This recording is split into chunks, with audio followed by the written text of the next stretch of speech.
Before we get to the video, I just want to let you guys know that I actually do a podcast. It's called the Dear Download Podcast. I do it with my very good friend Adam Cox. We talk all about Download Festival itself, any other festivals, news, or anything related to the music industry. I think you guys will really like this if you enjoy any of my stuff. I've put the link to the Spotify in the description. And now, on with the video.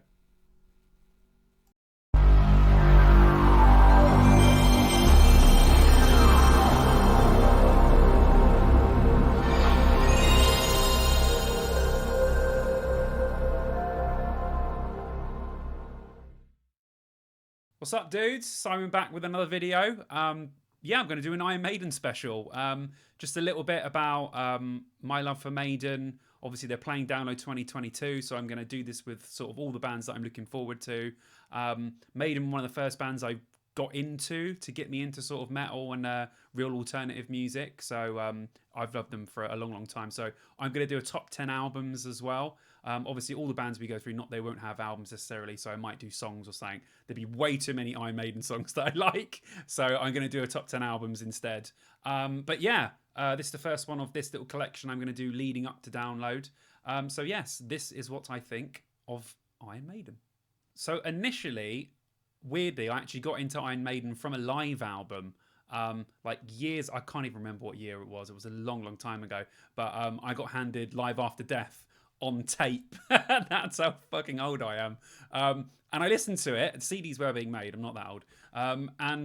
Yeah, I thought it was amazing. But obviously, I was so used to the live versions of the songs and Bruce Dickinson saying all the things in between that even to this day, when I hear songs like Aces High, Rhyme of the Ancient Mariner, Running Free, and ones like that, I always think of like the crowd interaction parts and like Scream for Me Long Beach and all that stuff. So it's always stuck in my head whenever I listen to any of those sort of leading up to Live After Death Maiden songs. But yeah, it was a bit of a weird way to get into them. Then afterwards, obviously, I listened to the albums, and then for my birthday, the year that Brave New World came out, I got bought that, and I was like, oh my god, this is incredible. But I won't spoil that for the for the top 10 albums. But yeah, for me, Iron Maiden are one of the pinnacles of new metal. They're definitely not new metal, of the new wave of British heavy metal that came out.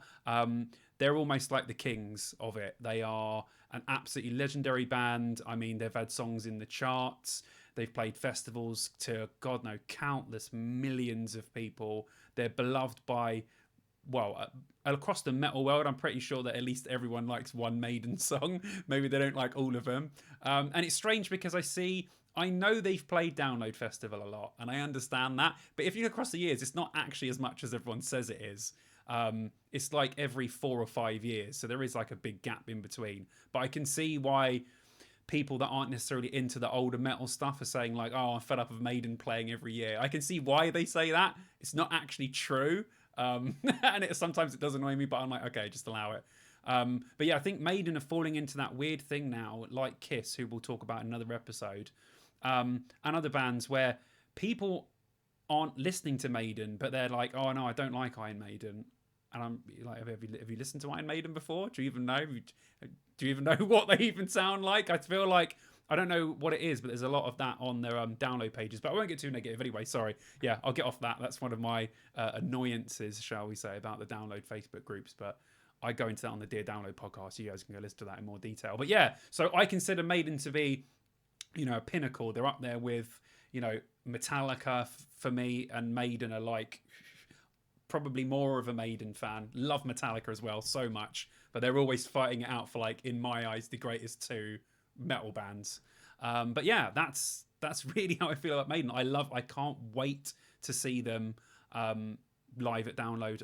I can't wait. I know now that obviously they're old guys. They're old, but I'll get into this when I get into the albums. There's only one performance of Maiden that I've been thoroughly disappointed with. Every other time I've seen them, they have been absolutely incredible. So yeah, I'm absolutely hyped.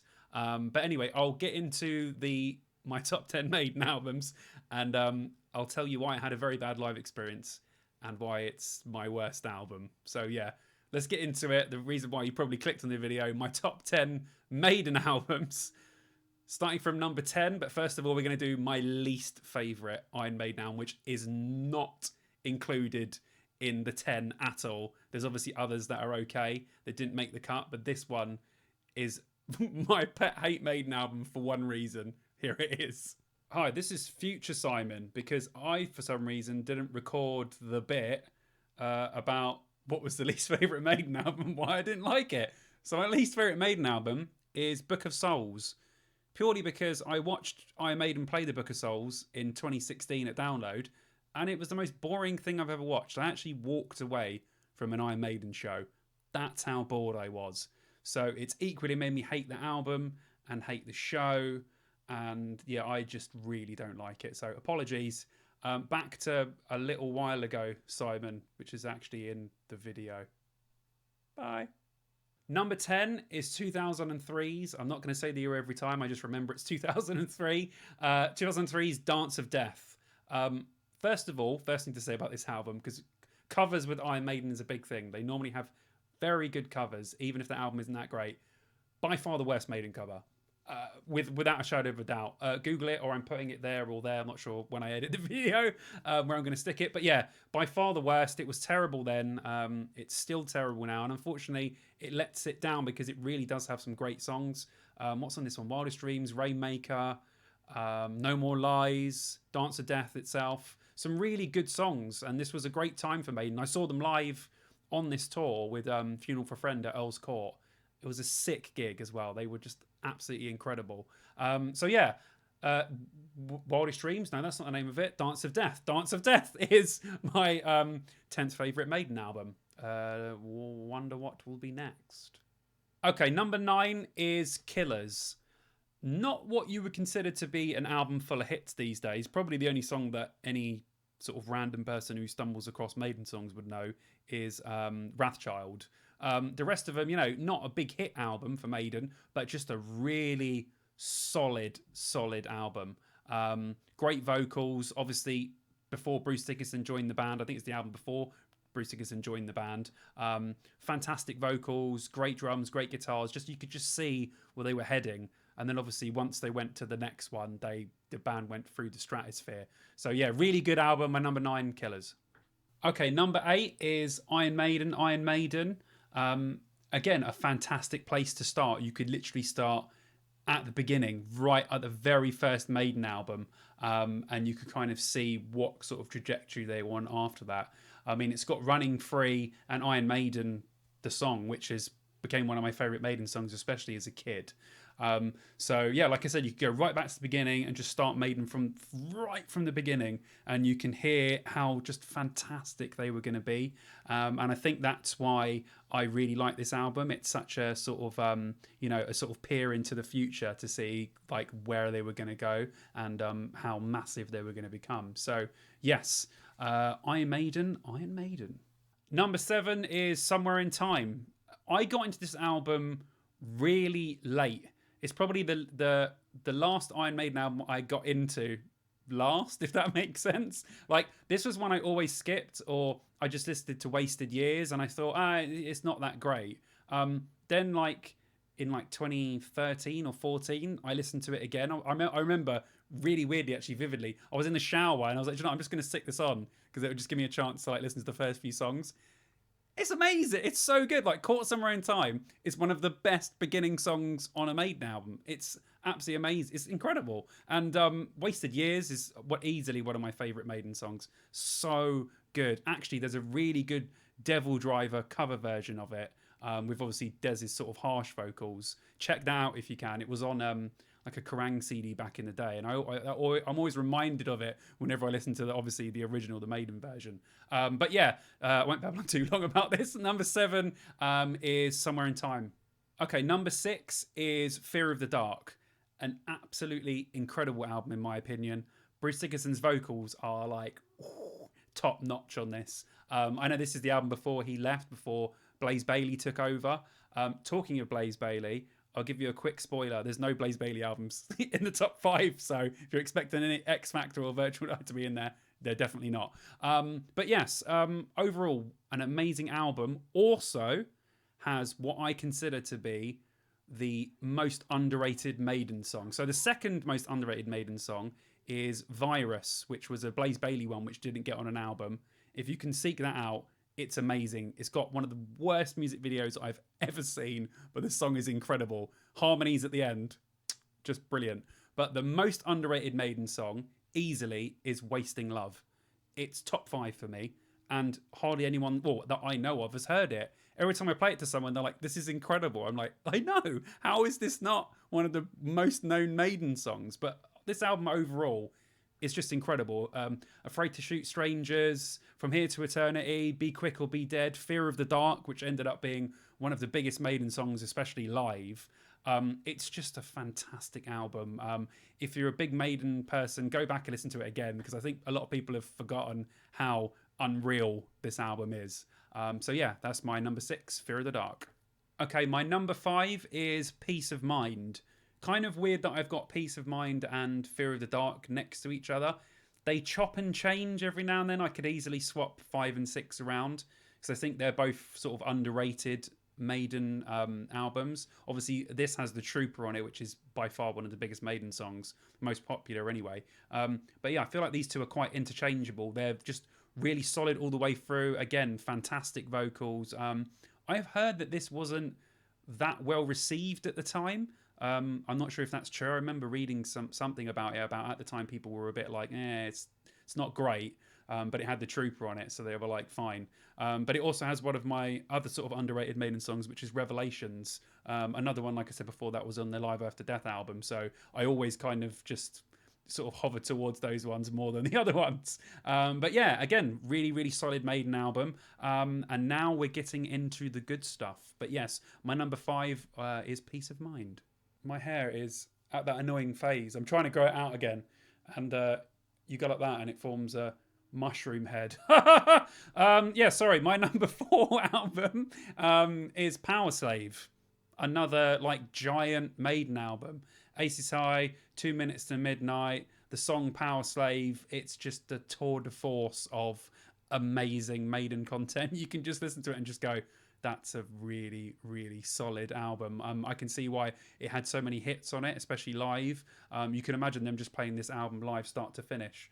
They probably have done that at some point as well. Like I said, I'm not too into that, but with the albums that we're about to discuss, this and the 3 coming, it's an exception. I would pay very good money to see these ones played in their entirety. So yeah, it's just one of those wicked albums, wicked cover as well. I love all their Egyptology stuff, and it just looks really cool and sounds incredible. So yeah, that's number 4, Power Slave. Okay, number 3. A lot of my friends consider this to be the best Iron Maiden album, and I will have no qualms with anyone saying that it is the best album. I'll be like, okay, that's fine. And it's relatively, you say new, it's relatively new in Maiden terms. It's not actually new. I mean, 2000 isn't actually that new, is it now? But in Maiden terms, a lot of people seem to go towards the older albums. But yeah, number 3, Brave New World. What an absolutely incredible, the audacity to start an album with a song as good as The Wicker Man is disgusting. It's absolutely incredible. Actually, it's got my favourite, ending and beginning to Maiden albums. So, Wicker Man first and The Thin Line Between Love and Hate last. It just sandwiches it, and all the songs, Blood Brothers, Out of the Silent Planet. There's too many good songs on this album. It's unreal. I just love listening to it start to finish. And then they done so many of them at Rock and Rio on the live show. If you haven't seen that, go and watch it. It's just an amazing return to form. To have Bruce Dickinson come back and for them to put an album up like this is just unreal. I think it could be released now and it would still be considered to be absolutely incredible. But yeah, I could talk about this album for ages. I won't because we've still got too much to talk about. But yes, number 3, Brave New World. Okay, my second favourite Iron Maiden album is the legendary Number of the Beast. Obviously, the first one that Bruce Dickinson joined on, and this was the album that really sort of catapulted them. After this, I don't think there was any looking back for Maiden. I mean, they were selling out friggin' stadiums and giant arenas. You know what I mean? It was just the transformation from Killers to this is like night and day. Even though Killers is good, this is just on a whole whole new level. And yeah, I mean, you know, some of like the greatest Iron Maiden songs of all time, you know, Run to the Hills, Number of the Beasts, 22, The Avenue, Acacia Avenue, Hallowed Be Thy Name. I mean, it really is a real legendary album. People, this will be talked about for a very, very long time. It is up there. But obviously not my favorite of all time, but second is pretty damn good.